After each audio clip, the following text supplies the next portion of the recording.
Start करेंगे आज का सेशन। टॉपिक है लर्निंग, और लर्निंग के कुछ क्वेश्चंस हैं, कुछ 60 के आसपास क्वेश्चंस हैं, यानी अराउंड 60 क्वेश्चंस। ये शीट मैंने आपको कई दिन पहले अरेंज करा दी थी, अगर आपने नोट सेक्शन से डाउनलोड ना की हो तो इसको जरूर कर लीजिएगा।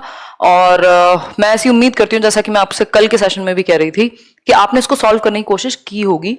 ये जनरल क्वेश्चंस हैं जो लर्निंग से पूछे जा चुके हैं बहुत जगह, या पूछे जा सकते हैं, कुछ नए क्वेश्चंस भी हैं। तो स्टार्ट करेंगे, समझेंगे लर्निंग को। ये शीट आप अगर हो सके तो या तो आपने प्रिंट ले लिया होगा, या फिर आपने किसी और डिवाइस में खोल करके बैठिएगा, ताकि आप ठीक से डायरेक्टली क्वेश्चन देख पाए। ठीक, चैप्टर आपका यही है लर्निंग, क्योंकि हम बहुत दिनों से कर रहे हैं। हमने पहले लर्निंग की बात की, लर्निंग है क्या, transfer of learning, learning curves. उसके बाद हमने कुछ थियरीज की क्लास की जो क्वेश्चंस हैं उनको भी हम किसी दिन कर लेंगे अगर जरूरत लगेगी तो। नहीं तो कंफ्यूजन जो है उससे रिलेटेड वो जरूर उसको करेंगे। ये सभी बैचेस में मिली है, ये शीट सभी बैचेस में मिली होगी, ऐसा नहीं है कि ये सभी बैचेस में ना मिली हो, है ना। एक बार चेक कीजिएगा, फटाफट से चेक करो। नहीं, अगर नोट्स बनाते हो तो पीडीएफ निकलवाना कोई जरूरी नहीं है ना। जो एक्स्ट्रा पीडीएफ है बस उनको देख भी लोगे ना फोन में भी, जरूरी नहीं है कि उनको निकलवाओ ही आप। हाँ, कोई दिक्कत नहीं है, नहीं निकलवाया तो कोई प्रिंट का कोई जबरदस्ती थोड़ी है। हाँ, लाइव है सेशन कुमारी, आ जाओ, पहले ये शीट ओपन करो और फटाफट फटाफट चलेंगे, क्योंकि 58 क्वेश्चंस हैं इसी क्लास में, हम इसको कर देंगे। और आंसर्स पे फोकस रहेगा, ताकि आपके आंसर फटाफट फटाफट जब आपने किए होंगे क्वेश्चंस तो वो रिवाइज हो जाएं। हाँ, 7 PM लगवाई तो 7 PM ही होती है क्लास, बट आज ये तो कोई दिक्कत नहीं है। आई अंडरस्टैंड, सारिका कह रही है मीटअप में पहले के नोट्स लेकर आए थे बट कुछ नहीं दिखा पाए आपको। इस बार बहुत ज्यादा रश था, तो कोशिश करेंगे थोड़ा सा कंट्रोल्ड वे में मीटअप कर पाए अगली साल से, मतलब अगली बार से। ठीक है, अभी तो टाइम लगेगा सिमरन सिलेबस में भाई। जो नॉर्मल बैचेस हैं उनमें जल्दी हो जाएगा, पेडागोजी स्पेशल बैच में इसमें टाइम लगेगा। चलिए फिर, मेरे को नहीं मिला शीट। अच्छा, ऐसे कैसे हो सकता है, चलो कंफर्म करा लेंगे एक बार।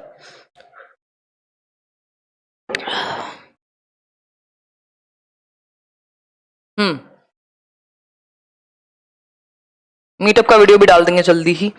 लर्निंग चैप्टर जो अपना चल ही रहा है, जिसमें हमने कल वोल्फगैंग कोहलर को किया था, बेंड्यूरा को करेंगे कल। ठीक, लर्निंग यानी अधिगम।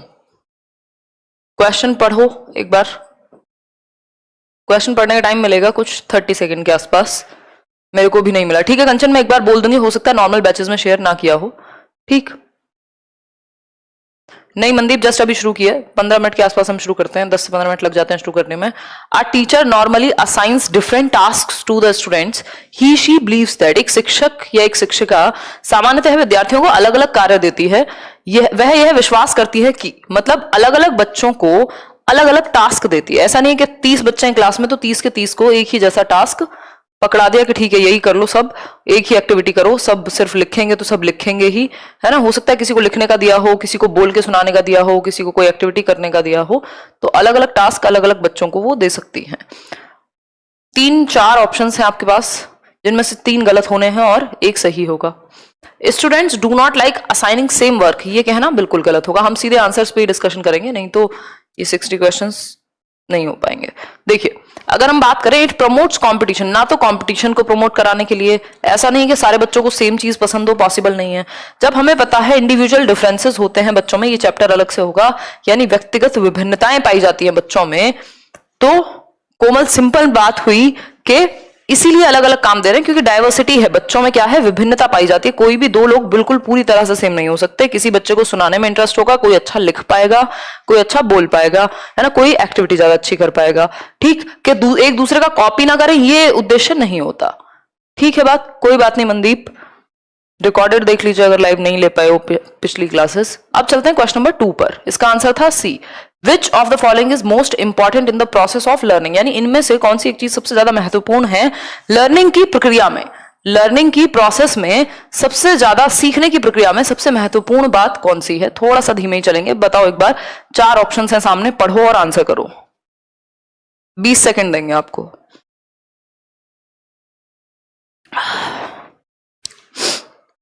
नोट्स तो डल ही गए हैं, जो कॉम्प्रिहेंसिव नोट्स हैं इसके पेडागोजी स्पेशल के, वो भी एक चैप्टर के रहते हैं। आई थिंक डेवलपमेंट के डल चुके हैं, उसका हिंदी वाला ट्रांसलेशन अभी नहीं हुआ है, और लर्निंग थियरीज के भी अभी ये चैप्टर कंप्लीट होगा तो डल जाएंगे।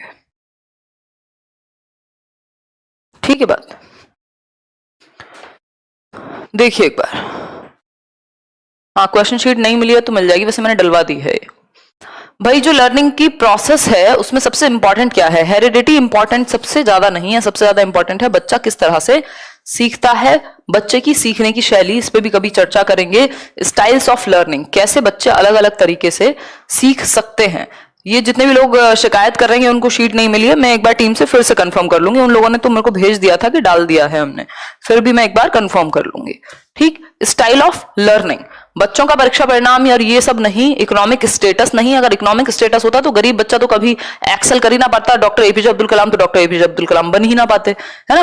तो सबसे इंपॉर्टेंट है कि वो सीखता किस स्टाइल में है। कोई बच्चा है जिसको देख के सीखना बहुत पसंद है, कोई बच्चा है जिसको सुन के सीखना बहुत पसंद है, कोई बच्चा है जिसको विजुअल्स देखने में या एक्टिविटी करने में ज्यादा इंटरेस्ट है। ठीक, तबीयत ठीक है, थोड़ी बहुत तो डाउन चलती रहती है, हो जाएगी, समय लगेगा। Individual attention is important in the teaching learning process because, यानी शिक्षण अधिगम प्रक्रिया में व्यक्तिगत रूप से ध्यान देना, यानी इंडिविजुअल अटेंशन, इंडिविजुअल बच्चे पे आप अटेंशन दें। 30 बच्चे हैं तो 30 के 30 का ध्यान रखा जाए, ये क्यों महत्वपूर्ण है बताइए एक बार। उदय सर शायद आज ले लेंगे, वो आ गए हैं दिल्ली, उनकी फैमिली में किसी की तबीयत खराब थी तो यहां पे थे नहीं। बताइए एक बार, फटाफट से बताओ। बहुत बढ़िया रचित त्यागी। नहीं ऋतिका, तबीयत ठीक है। 7 बजे भी टाइम है ना, नॉर्मल बैचेस का तो टाइम 7 बजे ही है, पेडागोजी स्पेशल का है 3 बजे, वो भी कुछ दिन तक मर्ज चलेगी क्लास। आज ली है सर ने क्लास, हाँ तो उदय सर ने क्लास ले ली है आज वापस से। शिक्षण अधिगम प्रक्रिया में व्यक्तिगत रूप से ध्यान देना, यानी इंडिविजुअल अटेंशन बच्चे को दी जाए, ये क्यों जरूरी है? क्योंकि बच्चे जो हैं वो ग्रुप्स में बेहतर सीखते हैं हमेशा। अब बात हो रही है इंडिविजुअल अटेंशन की और आप कहें ग्रुप की, मतलब ये तो ऐसा हो गया कि पूरी रामायण आपने सुनी और फिर बाद में आप पूछ रहे हैं कि सीता जी मतलब किसके पिता की बात हो रही थी, है ना, वो वाली एक मजाक वाली बात हो गई। ये तो इंडिविजुअल अटेंशन का ग्रुप से क्या मतलब है? यहां बात हो रही है कि इंडिविजुअल अटेंशन क्यों दें, और पहला ऑप्शन कह रहा है कि इंडिविजुअल अटेंशन इसलिए दो क्योंकि ग्रुप में अच्छा सीखते हैं। पॉइंट ही नहीं है इस बात का, भाई ग्रुप में सीखते हैं तो इंडिविजुअल अटेंशन की क्या बात हुई? टीचर ट्रेनिंग प्रोग्राम्स, ये सही है बात, बट क्वेश्चन ने जो पूछा है उसी के हिसाब से तो कहोगे। देखो हमेशा ध्यान रखना, क्वेश्चन जो पूछता है हमें उसके अकॉर्डिंग आंसर मार्क करना है। हो सकता है चारों बातें अपनी जगह पे सही हो, चारों ऑप्शन अपनी जगह पे सही हो, कई बार तो 2 ऑप्शन सही भी होते हैं पेडागोजी में एक क्वेश्चन के लिए भी, बट मोस्ट एप्रोप्रिएट क्या है जिसके हिसाब से क्वेश्चन ने पूछा है, जो पूछा है उसके हिसाब से मोस्ट एप्रोप्रिएट क्या है वो इंपॉर्टेंट है। ठीक है, teacher training programmes prescribe it. अब ऐसे तो प्रेस्क्रिप्शन तो बहुत सारा है, प्रेस्क्राइब तो बहुत कुछ किया हुआ है, देश में रूल्स भी बने हुए हैं, फिर भी लोग रेड लाइट जंप कर रहे हैं, तो इसलिए नहीं कि रूल है ये। फिर है it offers better opportunities to teachers to discipline each other, teachers को अच्छी अपॉर्चुनिटी मिल जाती है एक दूसरे को डिसिप्लिन करने की। नहीं, children develop at different rates and learn differently, बच्चे अलग अलग गति से आगे बढ़ते हैं, उनमें इंडिविजुअल डिफरेंसेस यानी व्यक्तिगत विभिन्नताएं पाई जाती हैं, कुछ लोग तेजी से चलते हैं, कुछ लोग धीमे चलते हैं। क्लियर है बात? नहीं, जो पीडीएफ पीपीटी वाली हैं वो एज इट इज ही रहेंगी, उनका कोई ट्रांसलेशन नहीं होगा, जो स्पेशली अलग से मिलते हैं चैप्टर्स उनका मिलता है आपको, और वो पेडागोजी स्पेशल सिर्फ। ठीक है बात, इतनी बात क्लियर हो गई या नहीं हुई? इंडिविजुअल अटेंशन इसलिए जरूरी है क्योंकि बच्चे जो हैं उनका रेट अलग अलग है, दर अलग अलग है डेवलप होने की। क्वेश्चन नंबर 4 देखिए, थोड़ा सा स्पीड से लेते हैं। क्वेश्चन नंबर 4 पढ़िए एक बार। A teacher never gives answers to questions herself. She encourages her students to suggest answers, have group discussions and adopt collaborative learning. This approach is based on the principle of, यानी एक teacher है जो कभी भी answer खुद नहीं देती है, बच्चों को एनकरेज करती है जवाब ढूंढने के लिए, आंसर करने के लिए। करा देंगे मनदीप, करा देंगे। प्रीवियस ईयर की तो टेंशन मत लो, जो भी एग्जाम आने वाला होगा उसके आसपास लेट्स लर्न पे प्रैक्टिस हो जाया करेगी, उसकी टेंशन मत लो। और बताओ, proper organisation of instructional material. Question ने क्या पूछा है कि वो ग्रुप में बच्चे को खुद से एक्सप्लोर करने का मौका देती है।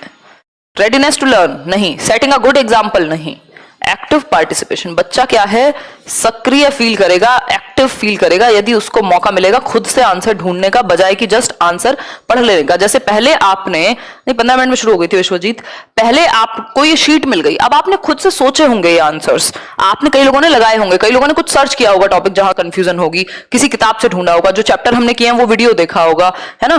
तो ये क्या हुआ, एक्टिव पार्टिसिपेशन हो गया। सिर्फ आपको डायरेक्टली आकर के आंसर करा देती तो पॉइंट नहीं था, ठीक। तो एक्टिव पार्टिसिपेशन होगा। आगे बढ़ेंगे, हाँ बेहतर क्लास कहेंगे ऐसी क्लास को, क्योंकि बच्चों का एक्टिव होना सबसे ज्यादा जरूरी है। Which one of the following classrooms encourages rich learning, यानी इनमें से कौन सी एक क्लासरूम जो है वो समृद्ध, अधिगम या रिच लर्निंग को प्रोत्साहित करती है, बताइए। अगर मैं बात करूं, फिफ्थ का फर्स्ट कह रहा है कोई, a classroom with open activity corners, बिल्कुल सही बात है। रिच क्लासरूम, एक बेहतर क्लासरूम उसी को कहोगे जहां ओपन एक्टिविटी कॉर्नर्स हैं, जहां बच्चे एक्टिव हैं, अलग अलग एक्टिविटी कर रहे हैं। सिंपल बात है, इसमें कुछ भी ऐसा नहीं है जिसको बहुत ज्यादा हमें तलाशना होगा। ये नहीं होगा क्योंकि ऐसा नहीं है कि क्लासरूम जो स्ट्रक्चर्ड एंड प्लान्ड है, learning driven by text book content, सिर्फ टेक्स्ट बुक पे बेस्ड नहीं हो सकती, उसके अलावा भी एक्टिविटीज इंपॉर्टेंट हैं। ऐसा नहीं है कि एक हफ्ते में एक ही बार खेलने का मौका दो कप बोर्ड्स में या जो मटेरियल रखा है उसके साथ, या फिर a classroom with a variety of material displayed in the class beyond the reach of children, ये भी नहीं है कि जहां बच्चों को मौका ही ना मिले, ठीक है नितिन। आगे बढ़ेंगे, नेक्स्ट क्वेश्चन पे चलेंगे भाई। 6 देखिए, which one of the following is an important activity to enable children to learn, सीखने के लिए कौन सी एक महत्वपूर्ण गतिविधि बच्चों को सीखने के लिए सक्षम बनाती है या उनको एक्टिव कर देगी, बताइए एक बार, जल्दी से जवाब दीजिए। बहुत खुशी की बात है जिनका क्लियर हुआ एग्जाम, कीजिए, आंसर कीजिए, बताइए। डायलॉग, क्या डायलॉग, संवाद। डायलॉग से इंपॉर्टेंट और कुछ नहीं है यहां, क्योंकि बच्चा सबसे ज्यादा डायलॉग में दो तरफा बात होती है ना, मैं आपको कुछ कहूं आप मुझे कुछ कहें, तो डायलॉग बेस्ट है इस केस में। आगे बढ़ेंगे, 7th क्वेश्चन पे। Learning is an active process because, सीखना एक सक्रिय प्रक्रिया है क्योंकि, देखिए learning is an active process because, क्यों है एक्टिव प्रोसेस, क्योंकि learning takes place when there is some information given to the learner. पढ़िए एक बार, फटाफट से पढ़िए चारों ऑप्शंस और खुद जवाब देने की कोशिश कीजिए, 10 सेकंड ले लीजिए।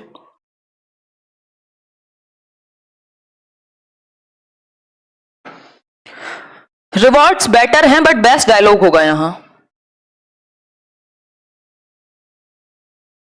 हाँ देखो एक बार, knowledge is constructed by the learner by acting upon it, जहां बच्चा एक्टिव है वो लर्निंग प्रोसेस के लिए सबसे बेहतर है।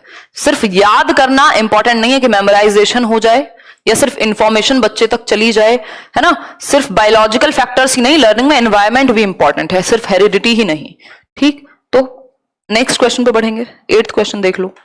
Learning can be facilitated by, अधिगम को कैसे सुगम बनाया जा सकता है, सुगम को सुगम बना दिया हमारे टाइपिस्ट महाराज ने, ठीक। तो learning can be facilitated bye, कैसे लर्निंग फैसिलिटेट की जा सकती है, पढ़िए एक बार और आंसर कीजिए। बच्चे को हार्डर पनिशमेंट की तरफ ले जाकर के, पनिशमेंट को बिल्कुल अवॉइड करना है। जो रिवॉर्ड और पनिशमेंट का कॉन्सेप्ट है, इसकी बात थॉर्नडाइक ने ही की है एजुकेशन में, यदि मैं बात करूं, बट थॉर्नडाइक ने बाद में पनिशमेंट को बहुत ज्यादा प्रमोट नहीं किया। Asking the child to lot of drill work, drill होता है बार बार रिपीटेडली, 2 एकम 2 2 दूनी 4 वाला, बार बार सेम चीज। Pressurising the children to spend long hours on studying, जबरदस्ती प्रेशराइज क्यों करोगे, नए मटेरियल को, न्यू नॉलेज को प्रीवियस नॉलेज यानी पूर्व ज्ञान से जोड़ोगे बच्चे के, जिससे कि वो आसानी से नई नॉलेज को बिल्ड कर सके। भाई जो आपने पहले सीखा है उससे जोड़ दो नई नॉलेज को, जो भी नया सीखने वाले हो, सिंपल हो जाएंगी चीजें, ठीक है ना बात, क्लियर है ये बात। आगे बढ़ेंगे, 9th क्वेश्चन है, 2 students read the same passage yet construct entirely different interpretations of its meaning, which of the following is true about them, यानी 2 विद्यार्थी एक चीज को, मान लो एक ही पैसेज है, एक न्यूज आई है, मान लो कोई एक न्यूज को, पता नहीं देखो सीटेट का फॉर्म कब तक आएगा, अभी तो लग नहीं रहा, इन लोगों ने लटका ना दे बस कहीं, डर यही है ना, बट तैयारी करते रहो। देखो बात हो रही है, 2 students read the same passage, same passage पढ़ते हैं 2 बच्चे, same passage, same story, same paragraph, same news भी हो सकती है कोई न्यूज़पेपर में, और अपने अपने अलग व्यूज बनाते हैं। एक इंसान उसके पॉजिटिव देखेगा, नेगेटिव देखेगा, उसकी अपनी अंडरस्टैंडिंग होगी, दूसरे की अपनी अंडरस्टैंडिंग होगी, है ना। तो कौन सी बात इस बारे में सही है कि दो लोग एक चीज को ही पढ़ते हैं, सेम चीज को, बट अंडरस्टैंडिंग अलग ड्रॉ करते हैं? कोई बात नहीं प्रीति, तो बताइए क्या ये ऐसा पॉसिबल नहीं है? खुद पढ़िए एक बार इसको, जवाब दीजिए, फिर आगे बढ़ेंगे।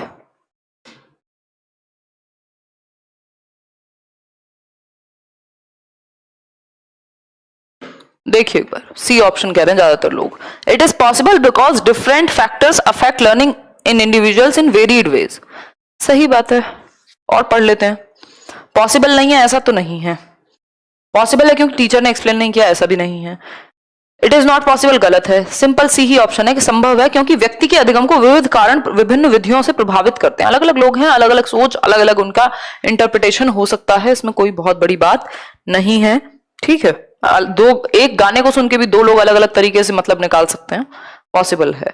विच of the following is not one of the primary task of a teacher for effective student learning? यानी अच्छा अधिगम हो, इसके लिए कौन सा एक टास्क इफेक्टिव नहीं है, यानी प्रभावशाली नहीं है? बताइए एक बार। Requiring students to respond to higher order questioning, कौन सी एक बात गलत है? ये तो सही है, इसमें क्या दिक्कत है? नोइंग द कॉन्सेप्ट्स, ये भी सही है जो बच्चा लेकर के आता है। Transmitting information to the students in a didactic manner, इसी में कमी है कि बस आप इंफॉर्मेशन को उगल दो, ट्रांसमिट कर लो, बच्चे को मौका मिले, ये भी सही है। तीनों बातें सही हैं, ए ऑप्शन गलत है और वही सही है। ठीक है बात, ए ऑप्शन गलत है और वही सही है। मैंने आज ही कोर्स लिया एडवाइस फॉर मी, पुराने सेशंस देखिए, नोट्स बनाइए, रिवीजन कीजिए मल्टीपल टाइम्स, और क्वेश्चन की कोई भी, या तो अपनी बुक ले लो या जो भी, जहां से भी जैसे भी क्वेश्चन मिले ना, उनको अटेम्प्ट जरूर करते रहो, क्योंकि जितने क्वेश्चन, यही अंतर आ जाएगा, पढ़ते सब सेम कंटेंट हैं, लेकिन जिसने जितने ज्यादा क्वेश्चन अलग अलग तरह के प्रैक्टिस किए हुए हैं उसको उतना ही फायदा है। Which of the following will be most appropriate to maximise learning? यानी निम्नलिखित में से कौन सा अधिगम को अधिकतम प्रभावित करने के लिए सर्वाधिक उचित है? बताइए एक बार। टू मैक्सिमाइज लर्निंग, फटाफट से बताओ। नॉट नहीं देखा ना, नॉट देखना इंपॉर्टेंट है। वाह वाह शबाना, बहुत बढ़िया सही है। देखिए, teacher should identify her cognitive style as well as of her students cognitive style. Maximise यानी बेहतर करने के लिए, अधिकतम, ज्यादा से ज्यादा सीखे बच्चा। पहला ऑप्शन है individual difference in student should be smoothened. देखो, इंडिविजुअल डिफरेंसेस को खत्म या स्मूथ नहीं किया जा सकता, इंडिविजुअल डिफरेंसेस इंपॉर्टेंट हैं। ठीक, इंडिविजुअल डिफरेंसेस का मतलब क्या? बच्चे अलग अलग तरह से सीखते हैं, ऐसा थोड़ी अब आप ये कहेंगे सब एक ही तरह से सीखेंगे, है ना। फिर है teacher should identify her cognitive style as well as of her students. Teacher कैसे सीखती है, कैसे समझती है चीजों को, उसको ये भी आइडेंटिफाई करना चाहिए, और बच्चे कैसे सीखते हैं इसको भी। बात तो ठीक है। Students of similar culture, same culture के बच्चों को एक साथ रखो, बाकियों को अलग कर दो, ये भी गलत है, ऐसा थोड़ी है पॉसिबल। ठीक, सिर्फ टीचर को फोकस करना चाहिए लर्निंग स्टाइल पे, ओनली वन लर्निंग स्टाइल। यानी लर्निंग स्टाइल होती है अलग अलग तरह की, स्पेशली तीन: विजुअल, देख के सीखने वाले बच्चे; ऑडिटरी, सुन के सीखने वाले बच्चे; और काइंस्थेटिक, यानी करके सीखने वाले बच्चे। तो जब तीन है या इतनी मल्टीपल आपकी लर्निंग स्टाइल्स हैं, सिर्फ एक पे कैसे फोकस करोगे? तो टीचर को अपना भी समझने का स्टाइल और बच्चे का भी, दोनों को ध्यान में रखना चाहिए। 11th का बी है।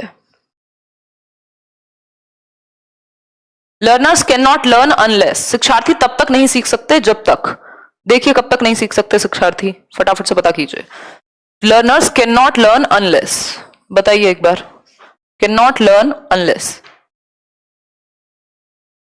ये शीट मिली होगी भाई, नहीं मिली है तो मैं दोबारा बोल दूंगी इन लोग को, टेंशन में क्यों आ जाते हो? अब तो सॉल्व करूं, मैं दे तो रही हूं टाइम आपको पढ़ने का। धन्यवाद प्राची। देखिए, they are taught according to the needs of school aims of education. They know that the material being taught will be tested in the near future, या they are prepared to learn, या they are asked about the learning in schools by their parents at home on a daily basis. Learning कब तक नहीं हो सकती ये पूछा है। लर्निंग तब तक नहीं हो सकती जब तक बच्चा प्रिपेयर्ड नहीं है, रेडी नहीं है, तैयार नहीं है, मोटिवेटेड नहीं है सीखने के लिए। ठीक है, तो लॉ ऑफ रेडीनेस थॉर्नडाइक का आपने पढ़ा है, जरूरी नहीं है एज इट इज उठ के क्वेश्चन आ जाए, इनडायरेक्टली भी पूछा जा सकता है क्वेश्चन पेपर में। ठीक, इतनी बात क्लियर है या नहीं, ये बताओ। इतनी बात सभी को क्लियर है कि नहीं है? बिल्कुल 12 का 3 ही है। भारती, हमसे बोला गया था कि बाइलिंगुअल पढ़ाया जाएगा।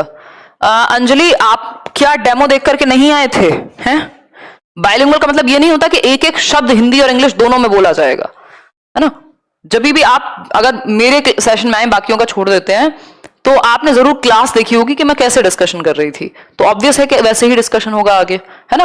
वैसे अगर आप पेडागोजी स्पेशल में हैं तो हिंदी वाले नोट्स भी आपको मिल जाएंगे, उसके लिए टेंशन लेने की कोई आवश्यकता नहीं है, ठीक। तो ऐसे अगर दुखी होगे, है ना, दुकान पे आए हो टमाटर लेने, हैं, सीखने आए हो यार, सीखने पे फोकस करो।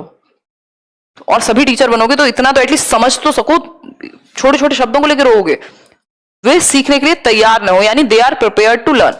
जब तक सीखने के लिए तैयार नहीं है बच्चा, तब तक आप किसी को सिखा ही नहीं सकते, चाहे कितनी भी सुंदर किताब ला दो, कितना भी सुंदर मटेरियल दे दो। फिर है which one of the following is central to learning, यानी अधिगम का सेंटर क्या है, केंद्र क्या है, यानी लर्निंग के केंद्र में क्या है, सबसे इंपॉर्टेंट क्या है, ये पूछा है। इमिटेशन यानी अनुकरण, या फिर थैंक यू शगुन, या फिर मीनिंग मेकिंग, या फिर कंडीशनिंग, या फिर रोट मेमोराइजेशन। फटाफट से बताओ। हाँ वही तो प्रियंका, हिंदी तो बोलती हूँ यार, बताइए फटाफट से, जल्दी बताइए, जल्दी विचार आते हैं मन में। देखिए एक बार धन्यवाद कहिए आंटी को। मीनिंग मेकिंग क्या है, सेंटर में है। अर्थ निर्माण सबसे इंपॉर्टेंट है कि आप कुछ मीनिंगफुल सीखें। क्या फायदा अगर आपने सिर्फ रट लिया जिसको आप यूज ना कर पाए जीवन में, तो कोई पॉइंट नहीं है ना। तो मीनिंग मेकिंग इंपॉर्टेंट है। रटना, कंडीशनिंग करना, इमिटेशन, अनुकरण, नकल करना, इन सबसे ज्यादा जरूरी है कि आप अपना मीनिंग क्रिएट करें, अपनी समझ, अपना एक पर्पसफुल लर्निंग हो। मीनिंगफुल लर्निंग इज, यानी सार्थक अधिगम है। क्या है सार्थक अधिगम? देखिए एक बार फटाफट से देखिए। थर्ड क्यों नहीं होगा? एक मिनट अभी बता देते हैं थर्ड क्यों नहीं होगा। एक मिनट रुको, ऐसे 1 घंटे में क्वेश्चन नहीं हो पाएंगे फिर ये। देखो थर्ड कंडीशनिंग है।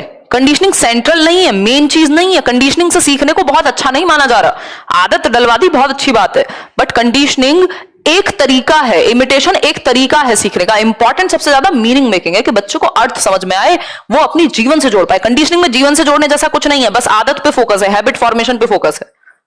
एक आदत डल गई है और अब आपको पता है घंटी बजेगी खाना आएगा, घंटी बजेगी खाना आएगा, बात खत्म, ठीक। तो कंडीशनिंग से लर्निंग तो होती है, बट वो बेस्ट लर्निंग नहीं है। मीनिंग मेकिंग से जो लर्निंग होगी वो बेस्ट लर्निंग है, ठीक है। बात आगे बढ़ेंगे। मीनिंगफुल लर्निंग इज, यानी सार्थक अधिगम है, pairing and association between the stimulus and the response. Meaningful learning again अधिगम पूर्ण, जो अर्थपूर्ण अधिगम है, वो जब आप जीवन से जोड़ते हैं, जब आपको क्लियरली आपकी लाइफ से जुड़ पाती है, ठीक, कोई भी चीज, तब वो मीनिंगफुल कहलाती है। ये स्टिमुलस एंड रिस्पॉन्स को जोड़ना तो कंडीशनिंग है, ये मीनिंगफुल लर्निंग थोड़ी है, ये तो कंडीशनिंग है। इमिटेशन भी मीनिंगफुल नहीं है, सिर्फ नकल करो बड़ों की, सिर्फ रिसीव कर लो इंफॉर्मेशन को, भर लो अपने अंदर, ये भी कोई बहुत अच्छी बात नहीं हुई। फिर इंपॉर्टेंट क्या है? Active creation of knowledge structures from personal experience, यानी निजी अनुभवों से ज्ञान की संरचनाओं का सक्रिय निर्माण। जो आपके पर्सनल एक्सपीरियंसेस हैं उससे आपने नॉलेज को बिल्ड किया, जो प्याजे कहते हैं कि बच्चा नॉलेज को कंस्ट्रक्ट करता है। करेंगे यार, क्यों नहीं करेंगे? सिगमंड फ्रॉइड और ये क्यों नहीं करोगे? और मुझे लगता है नॉर्मल बैच में तो मैंने करा भी दी है फ्रॉइड और एरिक्सन की थ्योरी। जो चल रहा होता है उसके अलावा सारी चीजों पे ध्यान होता है कुछ लोगों का। पहले कोर्स पूरा तो कर लो फिर दुखी होना। विच of the following factors affect learning, यानी निम्नलिखित में से कौन से तत्व अधिगम को प्रभावित करते हैं? बताइए एक बार। लर्निंग को प्रभावित कौन सी इन चारों चीजों में से कौन सी एक चीज करेगी? मोटिवेशन यानी शिक्षार्थी की अभिप्रेरणा, मैचुरेशन ऑफ द लर्नर यानी शिक्षार्थी की परिपक्वता, या फिर टीचिंग स्ट्रेटजीज यानी शिक्षण युक्तियां, या फिर physical and emotional health of the learner यानी शिक्षार्थी का शारीरिक और संवेगात्मक स्वास्थ्य। बताइए फटाफट से। भाई बच्चे का परिपक्व, उसकी एज मेच्योर कैसे है, वो बायोलॉजिकली भी फिजिकली भी हर तरीके से, वो इंपॉर्टेंट है, ठीक। बहुत बढ़िया सुगंधा। मोटिवेशन, कितना मोटिवेशन लेवल है, सीखना कितना चाहता है। टीचिंग की स्ट्रेटजीज, जैसे पढ़ाया जा रहा है वो तरीका कितना अच्छा है। फिजिकल एंड इमोशनल हेल्थ, शारीरिक रूप से भी और इमोशनली भी बैलेंस्ड है कि नहीं। जरा जरा सी बातों पे रोते तो नहीं रहते हैं कि वो वाली पीडीएफ नहीं मिली, ये वाला काम नहीं हुआ। अरे क्लास इंपॉर्टेंट है सबसे ज्यादा, किताबें भरी पड़ी हैं दुनिया भर की, कहीं से भी ले सकते हो 500 पेज, बांटोगे क्या PDF? Motivation of the learner वो भी मिल ही रही है, साथ के साथ भिजवा रही हूं अब तो मैं। Motivation of the learner, maturation of the learner, teaching strategies, physical and emotional health of the learner. ये चारों ही चीजें एकदम सही है, ये लर्निंग को प्रभावित करती हैं। अगर मान लो आपकी हेल्थ ठीक नहीं है, आपकी लर्निंग प्रभावित होगी या नहीं होगी? बिल्कुल होगी। अगर जैसे मेरा ही मान लो, मेरी हेल्थ अगर ठीक नहीं है तो मेरी पूरी टीचिंग लर्निंग प्रोसेस ही प्रभावित हुई पड़ी है आजकल, तो प्रभावित होगी। अगर मैं बहुत फिट हूं तब भी प्रभावित होगी, बट तब अच्छे से होगी, अभी नेगेटिवली हो रही है। ठीक, अगर आप मैच्योर हैं तो बहुत हर चीज पे आप फालतू में ओवर थिंकिंग नहीं करते रहेंगे, क्योंकि इंपॉर्टेंट चीजें सेलेक्ट करनी पड़ेंगी, अपनी लड़ाइयां चुननी पड़ेंगी जो इंपॉर्टेंट है। आप हर बात पे आप हर किसी को कुछ ना कुछ बोलते रहेंगे तो आपका टाइम तो गया जीवन में, जो करना था या लर्निंग करनी थी वो तो गई तेल लेने, है ना। तो कह सकते हैं, और मोटिवेटेड हैं कि नहीं है? अब आप सीखने के लिए मोटिवेटेड नहीं है, कितनी भी बेहतर आपको बुक्स दे दें हम, कितना भी कुछ कर लें, कोई फायदा होने वाला नहीं है, क्योंकि जब तक आप मोटिवेटेड नहीं है, मोटिवेशन क्या है? प्री रिक्वेस्ट है, पहली रिक्वायरमेंट है लर्निंग की, है ना, मोटिवेशन। बहुत बढ़िया राधिका।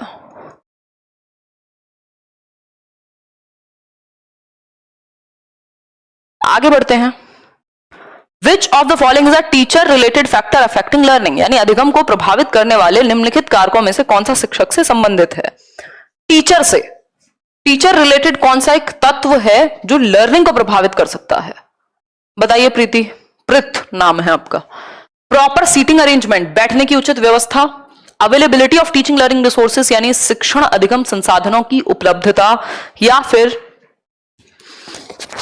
सॉरी ओ गॉड, देखो एक बार, या फिर C option, nature of the content और लर्निंग एक्सपीरियंसेस, या mastery over the subject matter. बताइए।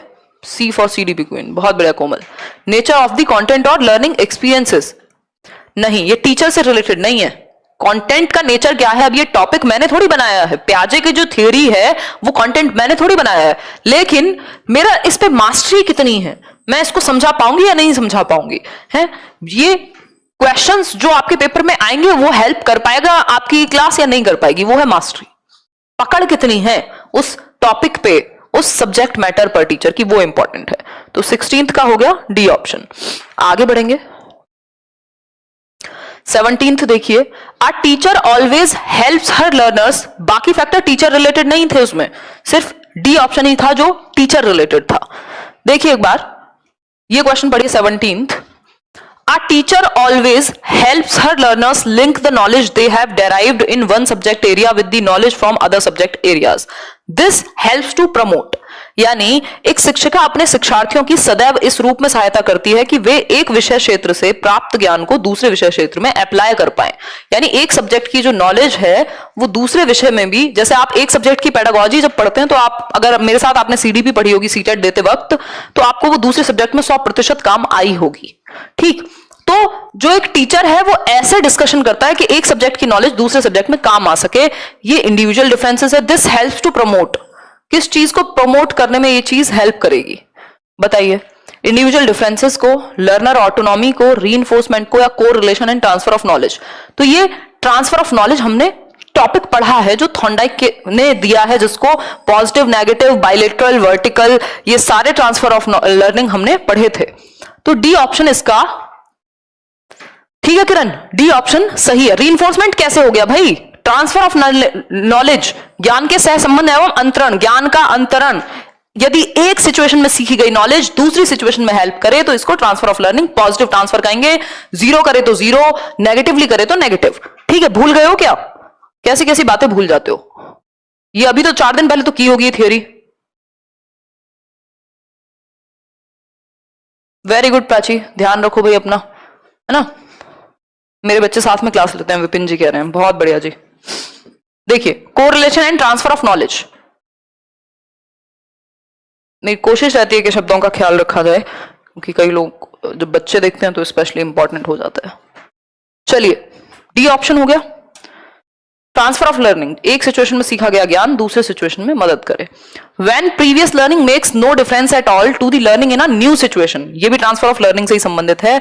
जब पूर्व अधिगम, जो आपने पहले सीखा हुआ है, वो किसी नई परिस्थिति में सीखने को बिल्कुल भी प्रभावित नहीं करता, जीरो। मान लो ये ए सिचुएशन है, ये बी सिचुएशन है। ए सिचुएशन में मान लो आपने कुछ सीखा था, बी में आपने अप्लाई करने की कोशिश की, कोई अप्लाई नहीं हुआ, तो ए में जो सीखा वो बी में बिल्कुल काम नहीं आया। इसको किस तरह का ट्रांसफर कहेंगे बताइए? ना तो नेगेटिवली प्रभावित किया ना पॉजिटिवली प्रभावित किया, तो इसको जीरो कहेंगे। क्या कहेंगे? जीरो ट्रांसफर, शून्य स्थानांतरण, क्योंकि हमने बात इसी की है। ठीक, पूरी तरह से ट्रांसफर नहीं हुआ तो एब्सोल्यूट नहीं कहेंगे। C option. अगर होता पॉजिटिवली तो पॉजिटिव, नेगेटिव होता तो नेगेटिव। जैसे खाना बनाना और गिटार बजाने में कोई संबंध नहीं है तो जीरो ट्रांसफर होगा। अगर आपको खाना बनाना आता है और गिटार सीख रहे हैं तो जीरो ट्रांसफर होगा, कोई आपस में कोई ऐसा संबंध नहीं है। बहुत बढ़िया प्रीति। सोफिया, उसमें थोड़ा डिजाइन अलग है तो हो सकता है ना मिले सारे क्वेश्चंस। प्रीति बहुत बढ़िया है ना। The most important factor in the effective teaching process, एक बेहतर शिक्षण अधिगम प्रक्रिया में सबसे महत्वपूर्ण फैक्टर कौन सा है, यह बता दीजिए फटाफट से, जवाब दीजिए।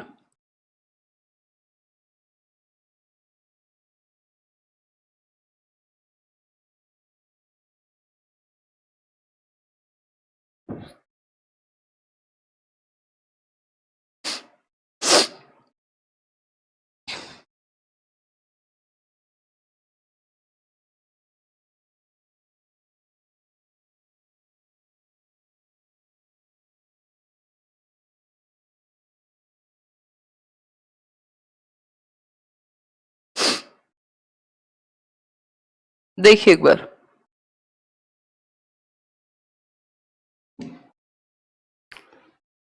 हाँ केवीएस होगा भाई, होगा। जिन टीचर स्टूडेंट डायलॉग, हाँ बिल्कुल अच्छी बात है।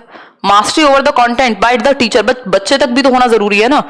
Punctuality exhibited by teachers and students, हाँ ठीक है, बट सबसे इंपॉर्टेंट नहीं है ये। Timely completion of the syllabus, ये भी सबसे इंपॉर्टेंट नहीं है। सबसे इंपॉर्टेंट है डायलॉग होना। जब टीचिंग लर्निंग हो रही है, मान लो टीचर टाइम पे तो डेली आए और आपको समझ कुछ ना आए, तो पॉइंट क्या है? कमेंट सबके आ रहे हैं, बिल्कुल किरण। तो हम कह सकते हैं टीचर स्टूडेंट डायलॉग सबसे ज्यादा प्रभावी है। अगर जो हमारा इंटरेक्शन है, जो ये डिस्कशन है, जो संवाद है, वो सबसे ज्यादा महत्वपूर्ण है। बिल्कुल इनफ होगा Priyanka. Presence of identical elements between already learned skills and new skills results in, question number 20 देखिए, यानी पहले ही सीखे जा चुके कौशलों और नए कौशलों में एक समान तत्वों की उपस्थिति का परिणाम क्या है? बताइए शगुन, बताइए फटाफट से बताइए। ये ऑनलाइन माध्यम में थोड़ी सी दिक्कत होती है डायलॉग की, क्योंकि आप सबके कमेंट्स ले नहीं सकते, क्योंकि सब सामने बैठे नहीं होते। बाकी तो सब ठीक है। नहीं, सिद्धांतकार इसमें ये गलत समझ गए, आप गलत समझ गए। कोई कह रहे हैं, सिद्धांत कह रहे हैं कि मास्टरी नहीं होगी टीचर की तो डायलॉग किस पे करेगा। डायलॉग का मतलब एक तरफा नहीं होता है, वो तो वैसे भी समझ में आ जाएगा। डायलॉग का मतलब बच्चे ने क्वेश्चन पूछा, टीचर ने आंसर किया, या टीचर ने क्वेश्चन पूछा, बच्चों ने आंसर किया, या डिस्कशन हो रहा है, दोनों तरफ से इंटरेक्शन हो रहा है। डायलॉग का मतलब ये नहीं है मास्टरी नहीं है तो वो डायलॉग नहीं कर पाएगा, बोलने की बात नहीं हो रही है यहां। ठीक है, समझ पा रहे हो या नहीं? कोई कह रहा है प्रीति का रोज नाम लेते हो, हमारा नहीं लेते यार, दिख जाता है कॉमन नाम है। कविंद्र नाम ले लिया आपका भी, प्रिंस का भी ले लिया था आपका नाम प्रिंस, एक बार झूठ मत बोलो। चलो आओ फटाफट से, नाम का क्या करोगे, जल्दी आंसर करो। तो इसलिए टीचर स्टूडेंट के बीच में डायलॉग, ऐसा नहीं है सिर्फ टीचर का डायलॉग, क्वेश्चन को पढ़ो ढंग से, सिर्फ टीचर का डायलॉग नहीं, टीचर और स्टूडेंट दोनों के बीच का dialogue. Presence of identical elements between already learned skills and new skills results in, यानी आइडेंटिकल एलिमेंट्स यानी बिल्कुल समान तत्व, नई चीज में जो आपने सीखी है और जो पुरानी चीज में कुछ चीजें कॉमन होंगी। इससे क्या होगा, मान लो साइकिल चलाने में कुछ एलिमेंट्स आइडेंटिकल है और कुछ बाइक में भी हैं, तो जो आइडेंटिकल होंगे, जो सेम होंगे, वो ट्रांसफर हो जाएंगे बाइक चलाने में भी, आपको हैंडल पकड़ना आसानी से आ जाएगा, तो पॉजिटिव ट्रांसफर हो जाएगा। सिंपल है, ये तो मैंने डिस्कस किया है ट्रांसफर ऑफ लर्निंग वाले चैप्टर में। विच one of the following statements is true, और ये जो लोग पूछ रहे हैं ना पेडागोजी स्पेशल 2 में रिकॉर्डेड डलवाना नहीं डलवाना, मैं एक बार कल डिस्कस करके बताती हूँ कि ये ठीक रहेगा या नहीं, है ना। देखो कुछ chapters, which one of the following statements is true about ability and ability grouping. Ability grouping क्या होता है, बच्चे की क्षमता के अनुसार। कोई मान लो कुछ बच्चे हैं जिनका ग्रेड बहुत अच्छा आता है, 70% लाते हैं, 90% लाते हैं, उनको एक ही क्लास में डाल दिया, उनको एक ग्रुप में बिठा दिया। कुछ बच्चे हैं जो 35% वाले हैं, 33% वाले हैं, उनको एक ग्रुप में बिठा दिया, है ना। तो अलग अलग ग्रुप्स में एबिलिटी के अनुसार, या मिक्स्ड ग्रुप, हेट्रोजेनस ग्रुप होते हैं, जहां पे देखो 2 तरह की ग्रुपिंग होती है। दो तरह की ग्रुपिंग होती है, एबिलिटी ग्रुपिंग जिसको हम कहते हैं, ग्रुपिंग की बात कर रहे हैं हम, है ना। एक होती है होमोजीनियस ग्रुपिंग, होमोजीनियस ग्रुपिंग, एक होती है हेट्रोजेनियस ग्रुपिंग। ठीक, होमोजीनियस होती है, होमो का मतलब ही होता है सेम, ठीक, वर्ड सुना होगा होमोसेक्सुअलिटी मतलब सेम सेक्स, होमोजीनियस मतलब सेम एबिलिटी वाले बच्चों को एक ग्रुप में डालना, सबकी एक जैसी क्षमता है, आपने एक ग्रुप में डाल दिया। हेट्रो का मतलब होता है अलग अलग, डिफरेंट एबिलिटी वाले बच्चा, अलग अलग एबिलिटी वाले बच्चे अलग अलग एक ग्रुप के अंदर है, डिफरेंट एबिलिटीज। बेटर कौन सा होगा? बेटर होगा हेट्रोजेनस, क्योंकि अलग अलग एबिलिटी वाले बच्चे एक ग्रुप में हैं, है ना। समलिंगी लिंगी और विषम लिंगी आई थिंक इसको कहते हैं हिंदी में, बिल्कुल सही बात है कीर्ति। हेट्रो मतलब डिफरेंट एबिलिटी, होमो मतलब सेम एबिलिटी, ठीक है बात, इतनी बात सभी को क्लियर हो गई क्योंकि मेरे ख्याल में। आगे बढ़ जाएंगे, अब एबिलिटी ग्रुपिंग की बात हो रही है, क्वेश्चन देखिए एक बार, एबिलिटी ग्रुपिंग की बात हो रही है। Which one of the following statements is true about ability and ability grouping? Students learn better in homogeneous groups. For smooth and effective teaching, class should be homogeneous. Children are intolerant and do not accept differences. Teacher may use multi-level teaching to cater to different ability groupings. ये सबसे बेहतर है कि teacher क्या करे, multi level teaching करे, यानी बच्चे के लेवल के अकॉर्डिंग, जो अलग अलग बच्चे हैं क्लासरूम में उनके लेवल के अकॉर्डिंग या डिफरेंसेस के अकॉर्डिंग हेट्रोजेनस ग्रुप्स में आप सिखा पाओ, ठीक है। बहुत हैं, कई हजार हैं संजय, क्या करोगे जान के। आगे बढ़ते हैं, question number 22, which one of the following is an example of learning style? यानी निम्न में से कौन सा सीखने की शैली का उदाहरण है?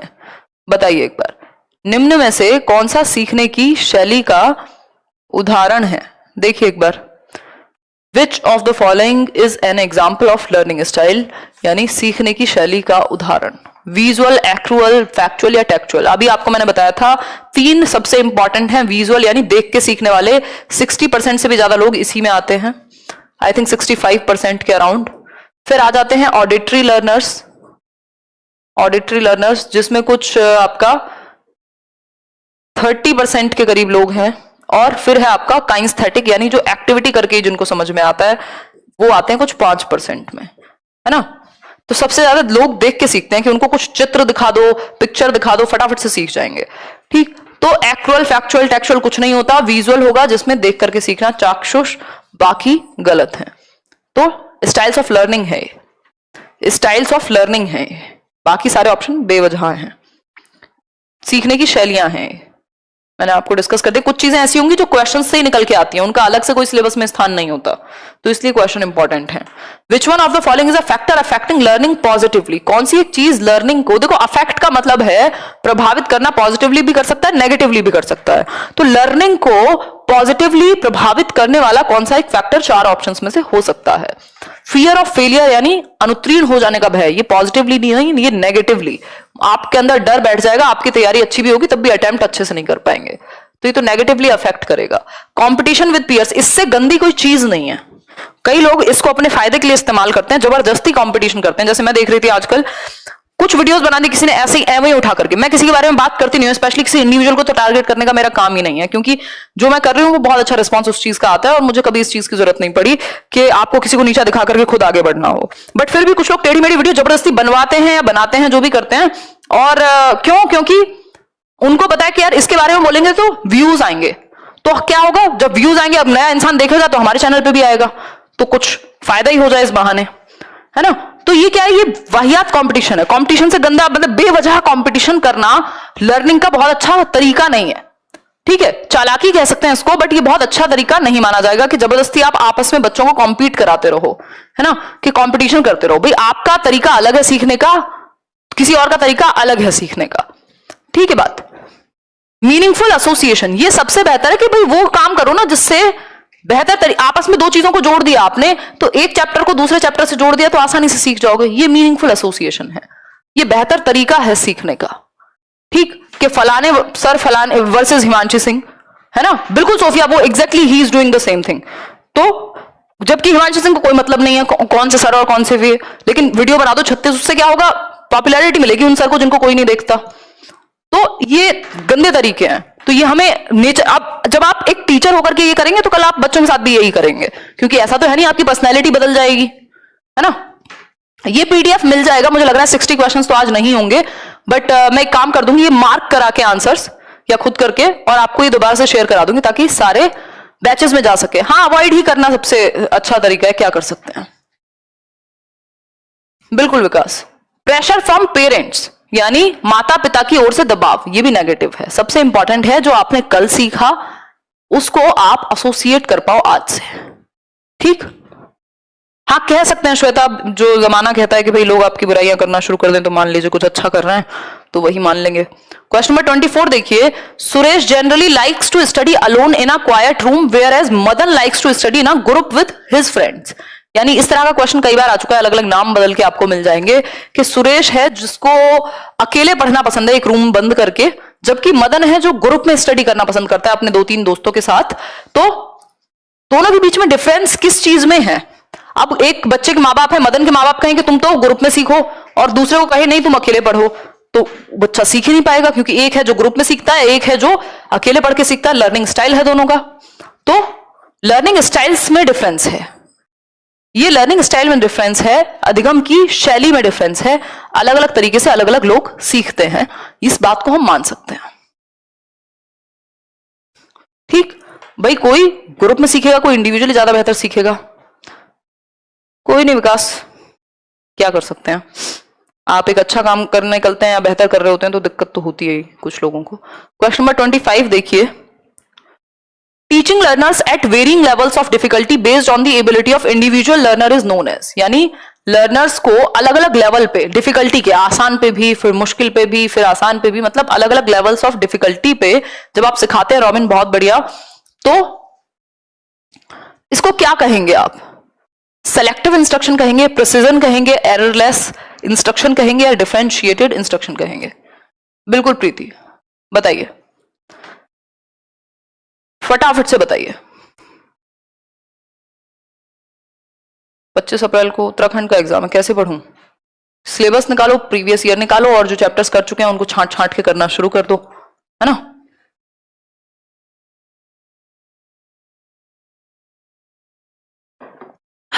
धन्यवाद अभिषेक। सबका अपना अपना स्टाइल होना चाहिए, सबका अपना अपना एक तरीका होता है, सब में इंडिविजुअल डिफरेंसेस है, कंपटीशन करना ही क्यों है कि कौन क्या है ना। टीचिंग लर्नर्स एट वेरिंग, भाई आपको जहां अच्छा लगेगा आप वहां सीखेंगे, बट अटेंशन कैसे मिले। देखिए, teaching learners at varying levels of difficulty based on the ability of individual learner is known as. यानी अधिगमकर्ताओं को व्यक्तिगत क्षमता के आधार पर उनकी कठिनाइयों के विभिन्न स्तरों को ध्यान में रखते हुए, भाई कोई है जिसको थोड़ा सा आसानी से आपको हल्का क्वेश्चन देना होगा, किसी को मुश्किल देना होगा, है ना, तो बिल्कुल वंदना, तो इसको क्या कहेंगे, डिफरेंशिएटेड इंस्ट्रक्शन कहेंगे, DI कहेंगे, विभेदी अनुदेशन के बच्चे के डिफरेंसेस के अकॉर्डिंग, उसकी इंडिविजुअल नीड्स के अकॉर्डिंग जब आप इंस्ट्रक्शन देते हैं तो इसको डिफरेंशिएटेड इंस्ट्रक्शन कहते हैं, है ना। उसकी इंडिविजुअल डिफरेंसेस को ध्यान में रखते हुए जब आप बच्चे की डिफिकल्टी लेवल को अलग अलग बच्चे के लिए अलग अलग सेट करते हैं, ठीक। ये वर्ड है प्रॉपर, बाकी जरूरी नहीं है कि काम के हैं। सेलेक्टिव में होता है कि बस कुछ एक पर्टिकुलर पार्ट को ही आप फोकस कर रहे हैं। Multi sensory approach in teaching learning is the simultaneous use of visual, auditory, tactile and dash senses to enhance learning. यानी बहुसंवेदी, जिसमें मल्टीपल सेंसेस इन्वॉल्व हो, उसको मल्टी सेंसरी अप्रोच कहते हैं टीचिंग लर्निंग के अंदर, जिसमें विजुअल यानी देख के सीखना, ऑडिटरी यानी सुन के सीखना, टैक्टाइल यानी टच करके सीखना, एंड डैश सेंसेस। सिलेबस जल जाएगा, टेंशन मत लो। सिलेबस को मैं सोच रही हूँ थोड़ा और एक्सप्लेन करके डाल दूं, क्योंकि कई लोगों को उसमें मोटे मोटे तौर पे लिखे हुए हैं ना, बड़ी बड़ी हेडिंग, तो कई लोगों को लगता है पता नहीं ये टॉपिक होगा कि नहीं होगा। तो टॉपिक तो बहुत सारे होंगे, बट सारे टॉपिक लिख नहीं सकते, नहीं तो पीडीएफ बन जाएगी 50 पेज की, यूपीएससी का सिलेबस बन जाएगा फिर वो। Visual, auditory, tactile and, visual का मतलब है देख करके सीख सके, बिल्कुल ठीक है। मल्टीपल सेंसेस इन्वॉल्व हो बच्चे के, जितने ज्यादा सेंसेस आप बच्चे के इन्वॉल्व कराएंगे उतना बेहतर वो सीख पाएगा। ऑडिटरी यानी सुन के सीखना, टैक्टाइल यानी छू करके, जो बच्चे देख नहीं सकते उनके लिए। बचा क्या यहां पे, सिर्फ काइनेस्थेटिक ही तो बचा अब, कि करके सीखना बचा। वेस्टिबुलर कर्न से तो वो तो ऑडिटरी में आ ही गया, ठीक है। परसेप्चुअल, परसीव तो करेगा ही ना, ये जब इसमें सेंसेस यूज होंगे तो परसेप्चुअल हो जाएगा, ऑब्जर्व करेगा, आंखों से देखेगा विजुअल में, तो सिर्फ काइंस्थेटिक ही बचा, तो डी ऑप्शन बचा यहां पे जो सही आंसर है। आगे बढ़ेंगे, question number 27, differentiated instruction is, यानी अंतरपरक अनुदेशन, जो अभी मैंने आपको बताया भी था कि डिफरेंशिएटेड इंस्ट्रक्शन होता क्या है। डिफरेंशिएटेड इंस्ट्रक्शन इज, बताइए।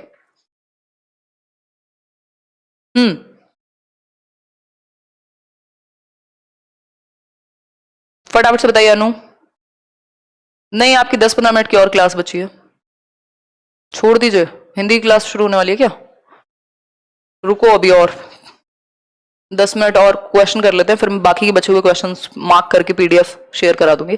Differentiated instruction is what? Doing something different for every student? नहीं, इसका मतलब है कि बच्चे की नीड्स को ध्यान में रखते हुए वैरायटी ऑफ ग्रुपिंग्स, अलग अलग तरीके आप अपनाएं। ठीक, क्लियर है ये बात या नहीं? हर बच्चे के लिए कुछ अलग करना नहीं, बच्चे की नीड के अकॉर्डिंग करना। भाई 4 बच्चे उनकी सेम नीड है तो उनको एक साथ ग्रुप में डाल दो, क्या दिक्कत है? जरूरी थोड़ी 4 बच्चे सेम चीज से सीखेंगे तो चारों को अलग अलग सिखाओगे। जैसी जरूरत है बच्चे की इंडिविजुअल नीड्स की, वैसा आप कर लीजिए। क्वेश्चन नंबर 28 देखिए, which one of the following is the most suitable to improve children's learning? इनमें से कौन सी एक चीज सबसे ज्यादा सूटेबल है बच्चों के सीखने के लिए? बताइए नितिन। ठीक है, समझा देंगे नितिन हिंदी में भी, और बताओ फटाफट से बताओ। विच वन ऑफ द फॉलोइंग, यानी निम्नलिखित में से कौन सा बच्चों में अधिगम के सुधार करने के लिए सबसे अधिक उपयुक्त है, यानी लर्निंग के को इंप्रूव करने के लिए सबसे ज्यादा बेहतर क्या है, ये पूछा है। बताइए फटाफट से।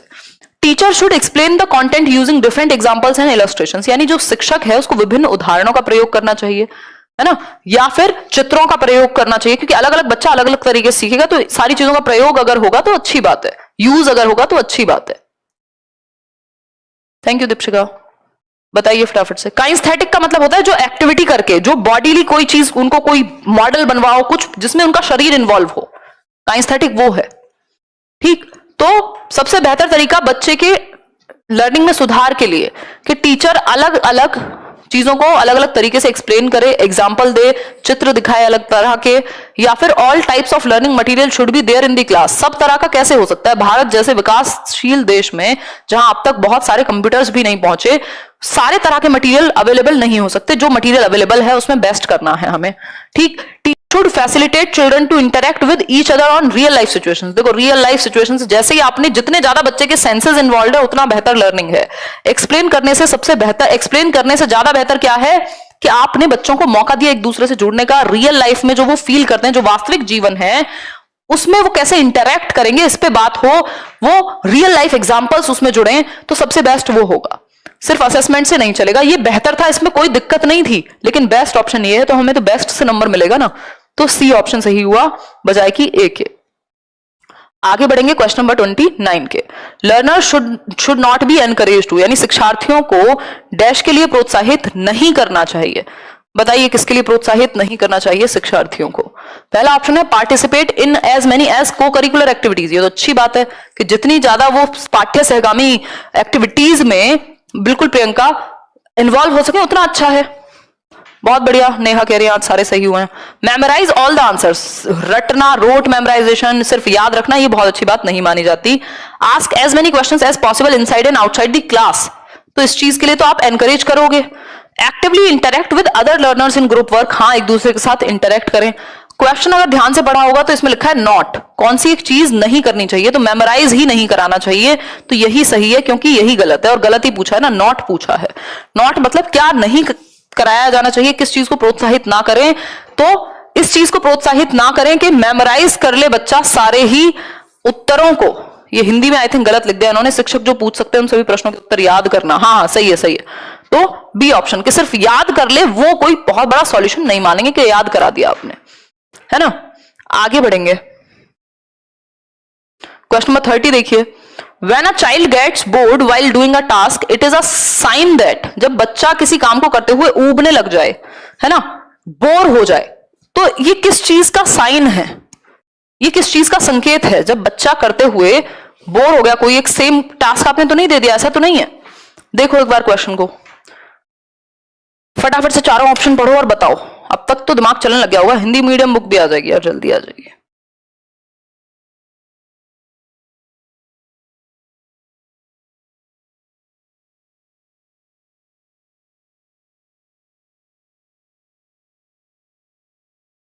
When a child gets bored while doing a task, it is a sign that, जब बच्चा बोर हो जाए किसी काम को करते हुए, तो ये साइन है किस चीज का, कि जो टास्क है वो मैकेनिकली रेपिटेटिव हो गया है, यानी यांत्रिक रूप से बार बार उसकी पुनरावृत्ति होती रहती है, बोरिंग हो गया टास्क, सेम ही चीज आप उससे कराए जा रहे हो, कुछ अलग नहीं है। The child is not intelligent, बच्चे में कमी नहीं होती, बच्चे में कमी नहीं होती, बच्चे में कमी नहीं होती। ठीक, तो ए ही ऑप्शन यहां सही बचेगा। आगे बढ़ेंगे क्वेश्चन नंबर 31 पर। Our teacher uses audio visual aids and physical activities in her teaching learning process because, यानी ऑडियो विजुअल एड्स का आप इस्तेमाल कर रहे हैं देवेंद्र, तो थियोरी के भी करेंगे नहीं, इस वाली चैप्टर में नहीं है, इस वाली शीट में नहीं है, थियोरी के क्वेश्चन कम है, कुछ बीच में इन्वॉल्व है, जैसे थॉर्नडाइक का आ गया या इनडायरेक्टली पूछ लिया। Our teacher uses audio visual aids and physical activities, भाई फिजिकल एक्टिविटी भी कराता है टीचर और ऑडियो विजुअल एड्स को भी यूज करता है। इससे क्या होगा, because provide a diversion to learners, utilize maximum number of senses to enhance learning, provide relief to the teacher या facilitate effective assessment, ये दोनों तो होंगे नहीं।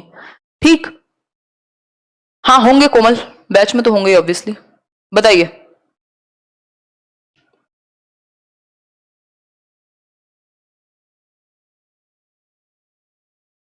प्रोवाइड अ डाइवर्जन, देखो ये गलत लिखा है, डाइवर्सिटी इन लर्निंग और समथिंग होता तब तो हम समझ जाते। ठीक, तो इसलिए बेस्ट ऑप्शन अभी हमारे पास बी ही है यहां, कि बच्चे के maximum number of senses involve होंगे जब वो फिजिकल एक्टिविटी करेगा, देखेगा ऑडियो विजुअल को, तो जितने ज्यादा से ज्यादा सेंसेस हैं, हमारे 5 सेंसेस हैं, वो सबके सब इन्वॉल्व होंगे, जितने ज्यादा सेंसेस इन्वॉल्व हैं उतना ही बेहतर लर्निंग होगी। The following are the instructional strategies except, यानी डैश के अलावा बाकी सभी अनुदेशनात्मक रणनीतियां यानी पढ़ाने की टेक्निक्स हैं, किस चीज को छोड़ के, ये एक्सेप्ट, नॉट, लीस्ट, ये सब लिखा हो तो थोड़ा सा ध्यान से देखो। डाइवर्जन का मतलब तो ये हो गया कि डाइवर्जन मतलब आपने दिशा ही भटका दी एक तरीके से, डाइवर्सिटी प्रोवाइड कराने की बात होती तब हम ए ऑप्शन के साथ जा सकते थे। ठीक है, मैसेज जा रहा है चंचल आपका, आज इतना ही रहने दीजिए, हिंदी क्लास का टाइम हो गया है। चलो ठीक है, तो इसको खत्म करेंगे। The following are the instructional strategies except, कौन सी इंस्ट्रक्शनल एक्टिविटी या स्ट्रेटजी है किस चीज को छोड़ करके। कॉन्टेक्चुअलाइजिंग इंस्ट्रक्शन है, संदर्भ में पढ़ाना, ठीक बात है। Providing learner control of instruction, हाँ बच्चे को कंट्रोल मिले सीखने का। Observing patiently the activities of students done by them during learning, ये बात भी ठीक है। बट असेसिंग लर्निंग, सिर्फ मूल्यांकन, एक मिनट फिर से देखने दो। Providing learner control of instruction, अनुदेशन का शिक्षार्थी नियंत्रण उपलब्ध कराने, ये थोड़ा सा समझने वाली बात है यहां कि कौन सी एक इंस्ट्रक्शनल स्ट्रेटेजी नहीं है। Providing learner control of instruction, अनुदेशन का शिक्षार्थी नियंत्रण उपलब्ध कराने, ये पता नहीं इसको, ये मैं समझ नहीं पा रही हूँ कि भाषा कौन सी इन्होंने यूज की है। अमानंद बहुत बढ़िया, अभी के लिए असेसिंग ही लगा लेते हैं, क्योंकि इसका एक मतलब ये हो सकता है कि आपने बच्चा जो सीख रहा है उस पर उसका कंट्रोल है, ठीक, और दूसरा मतलब ये हो सकता है कि बच्चे को कंट्रोल किया जा रहा है, तो फिर भी डी के साथ ही बेटर है कि डी के साथ ही जाया जाए। इंस्ट्रक्शनल स्ट्रेटेजी नहीं है कि असेस करना, किया जा सकता है इसको इंक्लूड, सी तो पॉसिबल ही नहीं है, तो अभी के लिए हम डी ही मार्क करेंगे। चलिए फिर आज के लिए इतना ही रखते हैं, एक क्वेश्चन और करोगे, चलो एक और क्वेश्चन कर लो आखिरी। Which one of the following is appropriate for environment conducive to thinking and learning in children, यानी कौन सा एक एनवायरमेंट जो है सबसे ज्यादा एप्रोप्रिएट है, इफेक्टिव है, बताइए फटाफट से, जल्दी से बताइए। नहीं नीरज, एकलव्य के लिए आपके पास वहां का जिस भी स्टेट में अप्लाई कर रहे हैं वो होना जरूरी है। क्या कहते हैं उसको, नहीं कंफ्यूजिंग नहीं है, लैंग्वेज में कुछ प्रॉब्लम हो सकता है, टाइपिंग मिस्टेक भी हो, देखो एक बार फटाफट से आंसर करो। 33 का 2, which of the following is appropriate for environment conducive to thinking and learning in children. Conducive का मतलब होता है अच्छा एनवायरमेंट, एप्रोप्रिएट एनवायरमेंट, ठीक, अधिगम योग्य वातावरण, to thinking and learning in children, सोचने और समझने और सीखने के लिए बच्चे के लिए, सिर्फ असाइनमेंट फ्रिक्वेंटली देना ये कोई अच्छा एनवायरमेंट नहीं माना जाएगा। Individual task done by the learner, जो बच्चा अकेले टास्क करे, ठीक है। Allowing students to take some decision about what to learn, B से बेटर है सी ऑप्शन, के बच्चे को भी थोड़ा मौका दो कि वो कैसे सीखना चाहता है, कैसे वो सीखेगा, कौन सी एक्टिविटीज से उसे ज्यादा अच्छे समझ में आता है, तो इतनी थोड़ी सी उसको चूज करने की छूट देना एक तरीके से। पैसिव लिसनिंग तो कभी नहीं होगा, बच्चों को पैसिव आपको करना ही नहीं होता। एक काम कीजिएगा, इसके आगे एक क्वेश्चन आप स्वयं कीजिएगा, क्या है ये 33 क्वेश्चन हमने कर लिए हैं और कुछ 20-30 क्वेश्चन और रहते होंगे, ये मैं आपको मार्क करा के शीट और प्रदान करा दी जाएगी। अब क्या कह रहे हो सोफिया, अब ये बताओ कि किसी का कोई डाउट हो, कोई समस्या है तो बताओ।